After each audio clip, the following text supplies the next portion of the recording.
The de jure war for Wales is underway. Well, okay, it's underway, but it should already be over. It'll be over soon, real soon, in fact, and I'm about to show you why. That sounded a lot more sinister than I intended this intro to be. Hello, Legion. This is Hadrian. Thank you for being here. Let's play some more Crusader Kings III in our Empire of Albion series. We're back. It's been a couple of days, unplanned. Couple of different reasons. One just related to the fact that I'm slowly getting components of a new build in, and I'm starting with new monitors, things I can actually use with my current build until I'm able to get the entire build, which I'm kind of doing bit by bit. And so setting that up has been interesting. The recording resolutions and everything for the channel are not going to change right now. We'll have to see later on, what the feasibility is for recording in higher resolutions, which would be really cool. But for now, I am just running on a new monitor, and I just needed to make sure that everything was working correctly and spend some time doing some troubleshooting. And there were some other things on top of that, but, that's neither here nor there. Now that we're back, let's talk just a little bit about what happened at the end of the last episode so we can be on the same page, not only for the sake of, explaining the frustration, but also it's been a few days. So, we are attacking Wales. This should have been a quick war. We split this army, which currently is now in two pieces. I'm going to go ahead and recombine them because there's no reason for them to be split anymore at this point. We split this army. Well, we didn't split it in half, but we stationed besiegers so that we could break off the main force and attack this army over here. They were at the time doing the exact same thing they're doing right now, and so we went to attack them. They ran. They led me on a wild goose chase all around, central and southern England, as often happens in CK3. And then, much to my chagrin, not happy about just how upset I got, but at the same time, if you played CK3 enough like I have, if you played CK3 more than I have, you understand this frustration, even if you've learned to deal with it better than I did at the end of the last episode.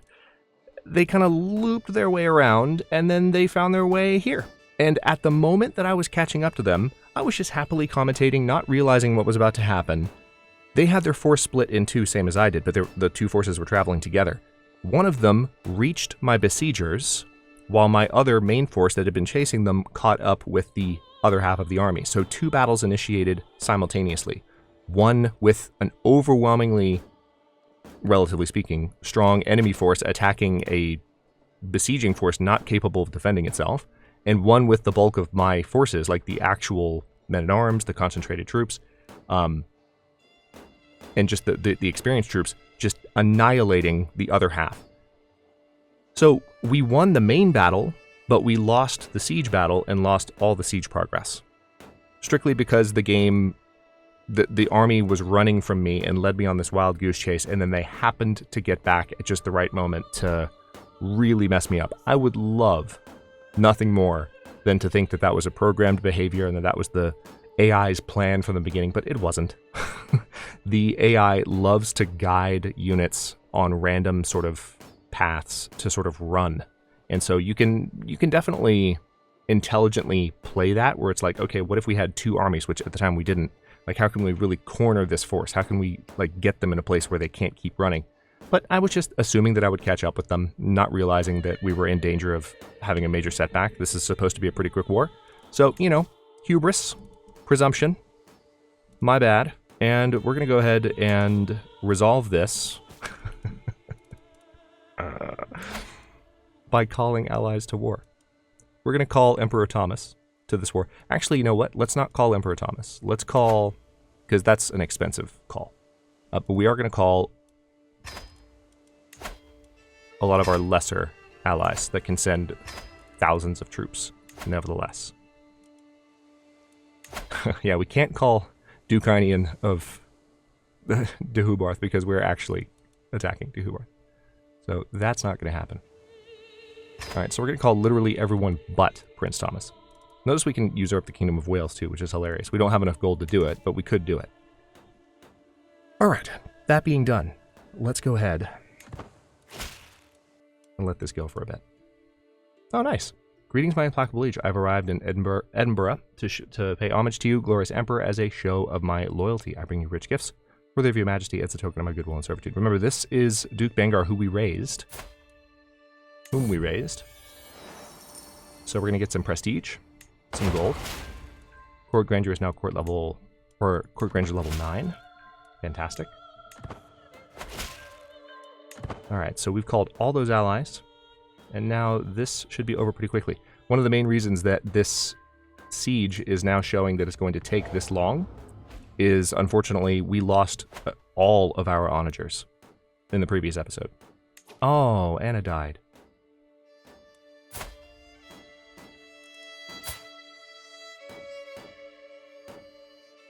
Wow, that's brutal. So she had married the Duke of Hubarth, and he literally just executed her. So if we capture him, we're probably going to return the favor for that, because he just killed Zach's sister. Like, it literally says, she was executed on his orders. Okay. Okay, so we have a war that we've been called to. We're not going to pay too much attention to that right now. Tell you what, I'm going to go ahead and split this force here. As I patiently await the fetching of my clothes, a servant stutters, "My lord, no one can find your garments." "I'm surrounded by incompetence," I mutter, storming from my bedchamber. "It's in the nursery of my son Ethelred that I discovered not only my raiments, but also the boy's wet nurse. I had no part in it, my liege. He dressed himself." Ethelberg responds with a giggle. "So he's a prince of fashion?" Don't we already have a prince of fashion? Or do we not?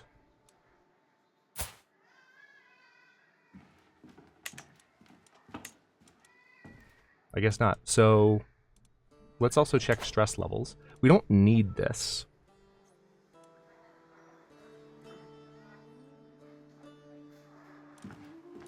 Sure, why not? So he's a prince of fashion. Let's give him that. Okay, so I'm going to send the slightly larger force to attack this army here. We're going to leave. We're not doing the same thing that I just described. I know it might look like it, but we're not. Seneschal position vacated. Oh, we've lost our marshal. That is kind of annoying. I'm not going to put Bjorthelm in that position because that would just be irresponsible at this point. We'll put Earl Wolfston in.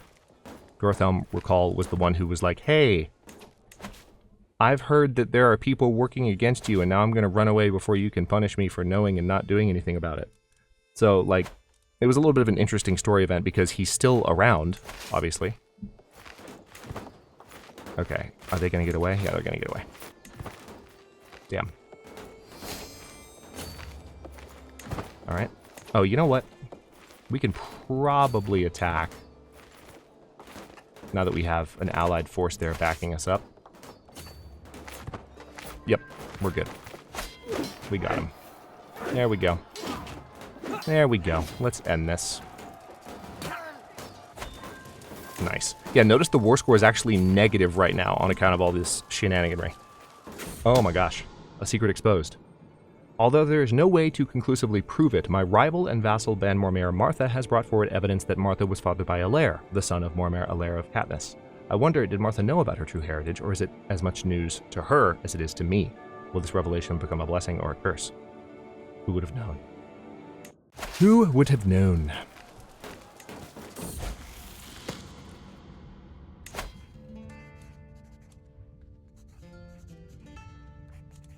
Alright, so apparently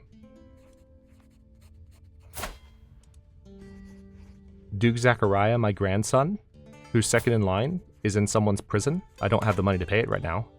I'm in debt at the moment. It's one of the reasons the moment at the end of the last episode was so frustrating. Anglo-Saxon mace has low durability. That's a problem. I don't know if I'm gonna make that money back in time. I would like to, but we'll see. My son Ethelred has been asking me for a sewing kit for a long time, and I told him I would get him one in 3 months if he displayed more focus on his studies. So we could make him... He's fickle right now. We can make him content or trusting. A changing mind is a healthy mind. Let's go with that. Alright, it looks like we're actually making progress now that the allies are here helping out. One thing I may be able to do, let's try this real quick. I'm going to start messing around a bit more with rally points. Let's raise all here. And just send any additional troops that have been recruited and can join the fight. especially if, you know, there's any siege equipment in there, which probably not. I would imagine I need money to build new siege equipment, and I don't have money right now. Nice. We're second in line, third in line to inherit, or I'm second in line, the heir is third in line to inherit other places. You can ransom Alfred. I'm not going to do that right now. Maybe a little bit later. Okay, let's go ahead and join those forces together. And hopefully this should be over pretty quickly. Divide and conquer. Jarl of Amunder has been actively supporting Duke Vane and his Liberty faction, however my wife has a plan to change that. Trust me, the things I could tell Jarl of Amunder would make him disavow Vane in an instant. I mean, the Liberty faction is not really strong enough. So this way he wouldn't be able to join another faction for 20 years, and he'll lose 50 opinion of Duke Vane. Heck yeah. Make sure Amunder never supports Vane again. Meet peers off to play. My daughter Plaisance has been invited to a gathering peers by Duchess Ethelred. She is packed and ready and clearly excited to leave for Gowrie. Very well. Go meet friends. Go be sociable, child. Learn social skills. Duke Minver might join the alliance. Okay. Ask me if I care. I will literally call the Holy Roman Empire. Alright, so the war that we were called to, we've already lost. It's really interesting that we're losing this war. I think it's just because we haven't conquered anything within the territory. There we go. Now we're starting to make progress. Right, we have an event here. Each day it seems my court is abuzz with talk of the next banquet, and many have grown rather portly of late. The culinary activity is fueled by Empress Yarmila, Edwald, and Margarita's constant vying to demand the most memorable meal from my overworked cooks. Today is my daughter-in-law Margarita, who drools my liege. Tonight I'm having the kitchens prepare the richest sauce known to man, served with the 10-bird roast, licking her lips hungrily. Patriarch Bosun sighs his equivalent. These fleeting pleasures are nothing compared to God's grace. So we can gain some court grandeur. Or we could say this extravagance has gone too far, and everyone would lose opinion. Or we could say we never be satisfied. I mean, Bosun already has a pretty good opinion. I mean, yeah, I'm just going to say I can't wait. That's just a purely positive event. Now we're at Court Grandeur level 10. Heck yeah, creme de la creme, achievement unlocked. Nice. So now that we're at Court Grandeur level 10, just a reminder of how significant that is. It might not last, because we don't have the money to really spend to keep it at 10, but because it's at 10 right now, we're at Administrative Court. Level 10 actually increases vassal tax contribution, which is nice. So while we're at level 10, we'll have 10% more tax income. Duke Minver has joined this war. Looks like the allies are helping defeat his troops. Tell you what, yeah, let's just leave the besieging army here and let the allies take care of the rest. Seems like it's going very well.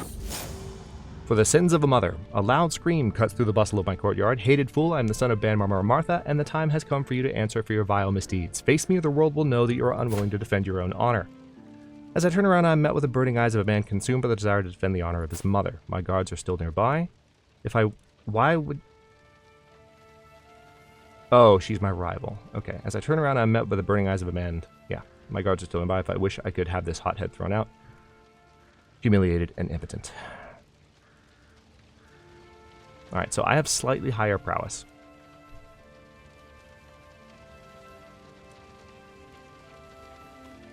Guards, get this child out of here. Okay, so we can say my quarrel is with your mother, not you, and it's a coin flip. 48% to 51%. Nope. He finds your condescension humiliating. He became your rival. So, just making more and more enemies at this point.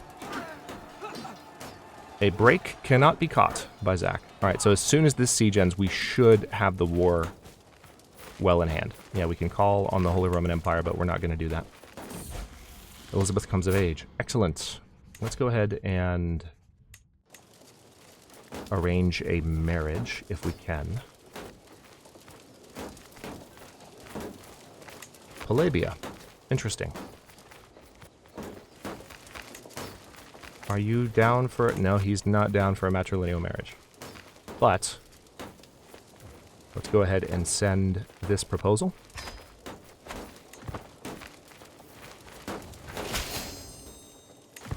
Alliance secured.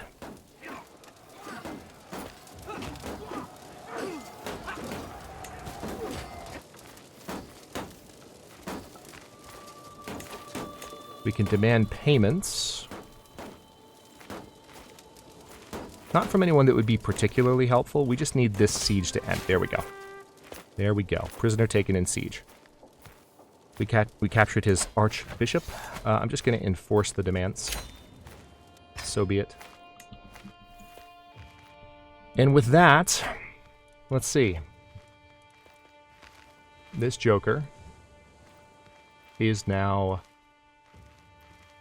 Interesting. His primary heir is actually King Conradu. So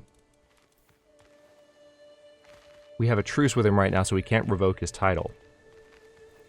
So right now it looks like if he dies, we'll lose Wales again, which is kind of annoying, but it is what it is. So with that war being over, I'm going to go ahead and disband my troops so that we can actually have an income again. And now I might actually be able to ransom some characters for some money. We can afford to take a stress hit too, so we can demand we can demand gold from our kid, which doesn't make any sense. It seems mean. We can demand gold from our nephew, but he doesn't have enough to pay. Let's go ahead and say we'll demand payment from that character. There we go.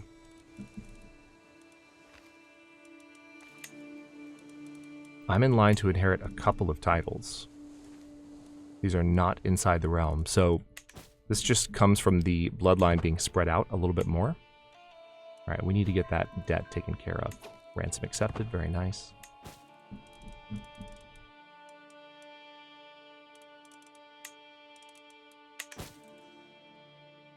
So there's definitely some infighting going on within the kingdom here. What's this? Oh, that's right, we captured an artifact. I remember seeing that. The Ebrauk Urn. That's just going to give me some additional prestige. And a court grandeur bonus, which is nice. We have the dual Excaliburs, which I'll never forget that. We've had those for like a couple of centuries now, in fact. Well, yeah. Maybe not quite that long, but it feels like it. No, not a couple of centuries. We actually haven't been playing quite that long. It feels like it, to some degree. On account of how many kings we've gone through.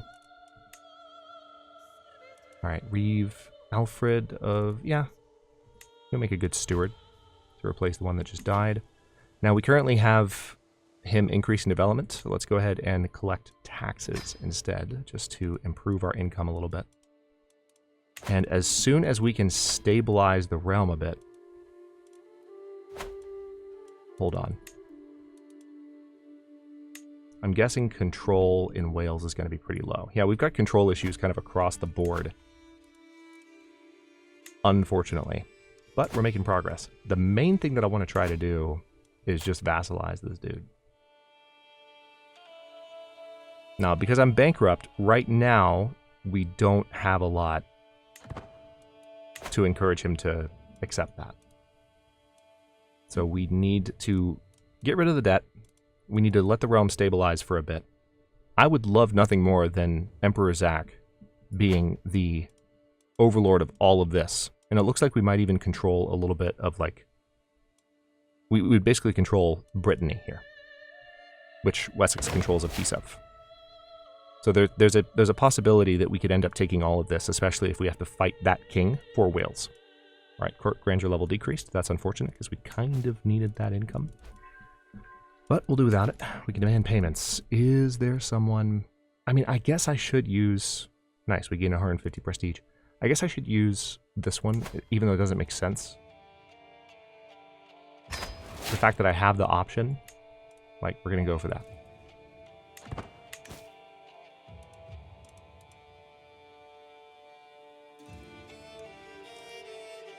Alright, so let's go to speed 4.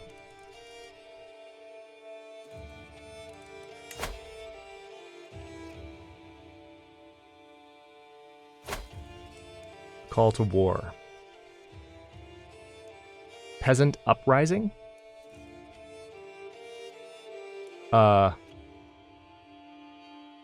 Oh, okay. The way this is phrased, it makes it sound like he's asking me to, like, rise up with the peasants, and it's like, I'm sorry, what? But no, he's asking for defense against a peasant uprising. So let's accept that, and we'll take a quick look. Well, just kidding. We'll do this event, and then we'll take a quick look at how that war is looking, because he might not need us to send troops. Diametrically opposed. My good companion Peasant has been off with me the last few days, each night avoiding my invitation to dine. Today, he catches me alone in the library. Zachariah, I'm sorry, but I have to tell you this as your friend. Your slavery to your loins and temptations, it puts you in bad stead. Surely you must see it. Does an emperor know good to behave this way? So we could lose a friend, but we'd lose 32 stress because you're lustful if we tell him, I think you've been alone too long. We could say, been alone too long, excuse me. Let's agree to disagree. Lighten up. Or we can say, you're right. You gain considering flaws for 3 years, which is extra diplomacy, but also extra stress gain. I mean, do I need him to be my friend? He already has a very high opinion of me. But that's his high opinion of me. I don't know. Like, I feel like it would still be pretty good. I think you've been alone too long. Yeah. Yeah, it didn't even drop. I guess maybe it wasn't a guarantee that we would lose the friendship. Our income is rising as our control rises, which is pretty nice to see. That is one advantageous thing about an older King Zach, or Emperor Zach at this point. It's good to finally say that. Now that we have this under our control, and now that we have this title, and now that he's this old and this wise and this established, like, his ability to establish levels of control in terms of this is going to be higher than a newer, younger king. The gift of generosity. My son Ethelred has been impressed with one of the household knights for a very long time. After finally meeting in person, he has been repeating the warrior's words to himself. So we can go with generous, diligent, or patient. Let's go with diligent. He must be taught that hard work always produces results. Generous is nice, but we haven't had a diligent character in a little while. Nice. Jarl Bjorg is bringing 50 gold, so that's going to take care of most of the remaining debt. Court grandeur level has increased, which is also going to help victory, so be it. Yeah. See, I totally forgot to go down there and look, but the peasant uprising was handled quite quickly. Oh, hey! Here come the Northmen. Let's pause for a second. We can call some allies to war. Hey, Emperor Thomas. King of Palabia. Duke Geoffrey. I'm just not going to mess around with the Northmen. Let me also, I haven't done this in a while. I want to make sure that the characters I don't want fighting are not fighting. But I'm not going to raise my troops just yet. Yep, let's forbid the steward from fighting.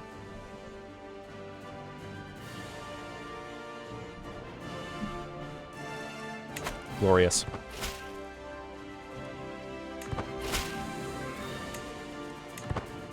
All right, I want to be out of debt for a second here. There we go. Never back to your frozen hellscape of a home, you scum.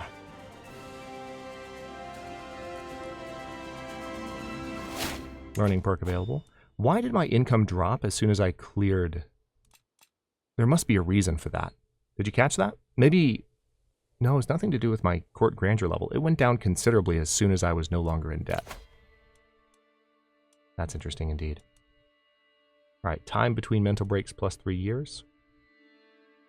Wash your hands. Yep, reduced chance of contracting illnesses and reduced chance for courtiers to contract illnesses. So we're going to work towards keeping Zach alive and healthy for a very, very long time. I'm excited about that.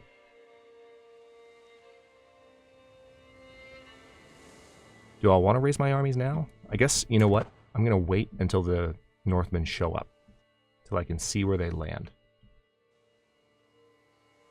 Allies are here. Looks like they're sailing to the capital. Call to war. All right, we'll accept that call. I'm going to let some... Okay, my income's climbing again, which is nice to see. All right, so that's where they're landing. We're going to go ahead and raise all armies. Oh, did I just... Son of a... Okay. Disband. Yep. We're going to have a half-strength army here, but it's fine. And that rally point, I forgot about that. So I'm going to delete that rally point for now. Rally points are something that I haven't messed around with a lot, but I've been encouraged to by some commenters, and so I'm giving it a go. I have messed with them in offline play over the years. When CK3 came out, my channel was offline, as I mentioned in the first episode. So I've played the game a good bit, and I found that in larger empires, that's when I tended to go for rallying points more, but I had the impression that there were some like negatives. When you are only like a small empire like we currently are. Like this is just a very tiny portion of the entire map. Greetings, Emperor Zachariah of Albion. I have studied the Anglic language for many moons. I've personally penned this missive, as I bump my monitor. I've personally penned this missive using the Anglic script, a letter of friendship from a speaker of Norse. I wish for future diplomatic dealings to benefit us greatly. Okay, so we could gain some prestige by sort of laughing it off. I'm going to go ahead and say, impressive, send my regards. Because having another friend could help. And there we go. Enforced demands. They have no money. They haven't... This is something... I hope this gets changed in a future update, because I don't know if you've noticed this, but the last several times that we've won this, like, even handily... whether they've done a lot of damage before we've beaten them, or whether we beat them immediately, they just don't have money to pay us. The first couple of times they pay you a good amount of gold, but lately it's like, you know, they have no money. And I think it's partly because every time they lose, there's this penalty that actually takes 500 gold away from them, but then where does the gold go? So they just lose 500. So think about if they were a player army, or a player, you know, controlled nation, and they could launch these raids, and every time they lost one, not only did they have to pay a certain amount, but they also just lose 500 gold. That's what's keeping them from having any ability to pay me, as far as I can tell. So I'm not sure that's really working for me, because I would really like to be able to have the built-in gold bonus. All right, let's enforce demands. So be it. And then disband the troops and get the heck out of debt. Please and thanks. That should really help with control. We could demand payment. All right, we have a strong hook on this character, but I'm not going to do it right now because it would stress Zach out, and I don't want to stress Zach out. Zach has spent enough of his life stressed out. Spouse aids you in learning styles. We gained 300 learning lifestyle experience, and we gained focus student for 4 years. Heck yeah. Way to go, soulmate.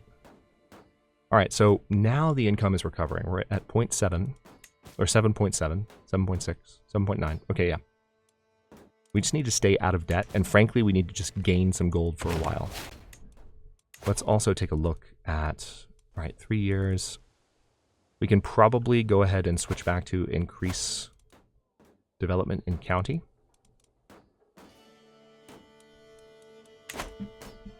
Let's take a quick look at faiths in the area. Yeah, we could do some conversion here. That might help.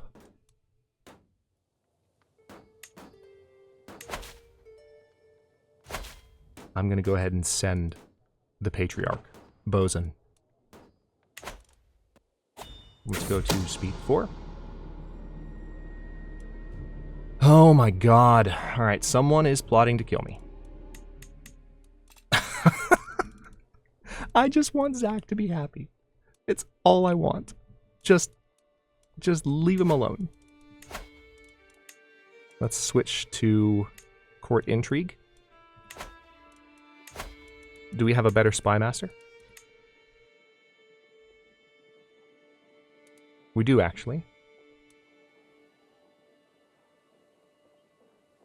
We have Duke Alfred, who's ambitious, and has a very high opinion of me, so he'd be very loyal. He's a little bit cynical. He's greedy. He's not as talented. But he has the same amount of intrigue. And I like the fact that he's ambitious, because he's just a good character to have in our corner. We'd rather have him as the spy master and happy about it. We will be firing Earl Elfneth, but I think that's okay, because I don't want to have a drunkard as a spy master anyway when someone's trying to kill me. Thank you very much. So, Duke Alfred. Oh, he kind of looks like, I don't remember the name, since it's been a few days since I've recorded, but like, I don't remember the name of the Duke that was so awesome. He had 30 plus intrigue. Did a very good job defending me during a previous murder plot. Or at least I feel like he did. Okay. Yet another murder plot. I swear. Hang on. Who's the player heir? And how... Let's take a look at this. Now that we have an empire. This is a bit of a different situation. Now, we still have Confederate partition. We can't change to partition because we still have hereditary rule. So this does mean that...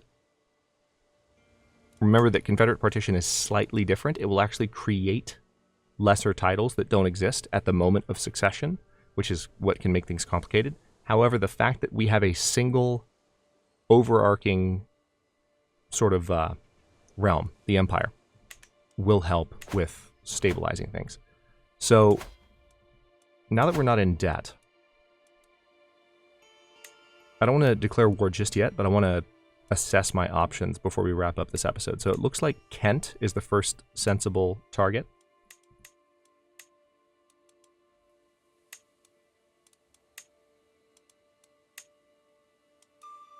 Now, interestingly, Duke Alfred actually has a claim on the Kingdom of Wessex.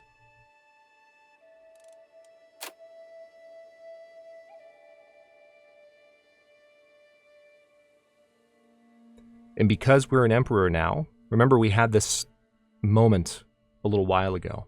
I think it was maybe 2 or 3 episodes ago where I got really excited at the end of an episode because I realized that there was someone with a claim on an entire kingdom. It was going to make it easier for me to take Wales pretty quickly, like a decent chunk of Wales. And we ended up not doing that because we didn't have the emperor title yet. We have the emperor title now. So we can declare war for Wessex. We can just straight up take it, the whole thing. And we would be putting... Actually, hang on, did I read that right? Wait a second. Who would we be giving it to? Oh! I'm totally okay with this. I am completely okay with this. We're not going to do it this episode, because it's something that would probably get taken care of pretty quickly. But if we manage to just take all of Wessex... Wait, did Nottinghamshire become independent? Oh my god, it did. You, sir... okay, we could. He'll even accept high feudal obligations, which is hilarious. Let's have normal obligations. Let's offer to have him join us. Excellent. All right, so that is no longer a problem. So yeah, next episode, we will very likely be taking control of the entirety of the British Isles, which is pretty cool.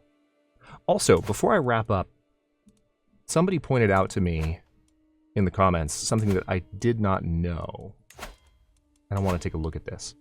Aha! So you can actually still change these colors a little bit.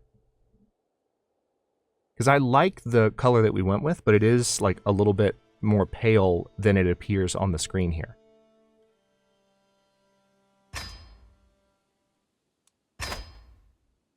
Yeah, that's better. It's a little bit... I mean, I liked the gold, but I wanted it to sort of resemble... I wanted it to be a little bit closer to the Scottish gold, while still being a little bit different. And it's a little bit lighter still, which I like. But you can see a little bit more of the yellow in there, which is nice. Anyway, just a purely creative, artistic moment at the end there. Next episode, we're going to take Wessex and then see where we go from there, assuming Zach survives the episode. Because someone is still trying to kill him. Sooner or later, you know, it seems like the objective at this point, beyond being able to check that second box on the thumbnail, which I might be able to do by the end of the next 30 minutes. It seems like the objective really would be, yeah, let's not only control the Empire of Albion, but also let's get Zach to have someone that succeeds him, or maybe the successor of that successor, to just have, like, a nice life. Wouldn't that be a nice goal to shoot for, in addition to some other things as the series continues? But what's cool is that as of the moment that we take Wessex, we will have achieved the main... we will have achieved, and that's the combination of obtained and achieved. We will have achieved the series objectives. We would have obtained our goals. We would have taken care of business. I'm pretty excited about it. It's going to be fun. Thanks for watching. Don't forget to like the video and subscribe to follow along. For channel emotes and member badges, look for the join button to learn more. New episodes drop every day but Tuesday at 11 a.m. US Eastern Time, except for the last couple of days because it's been a week. Comments are always welcome, so leave your thoughts below, and I'll see you next time.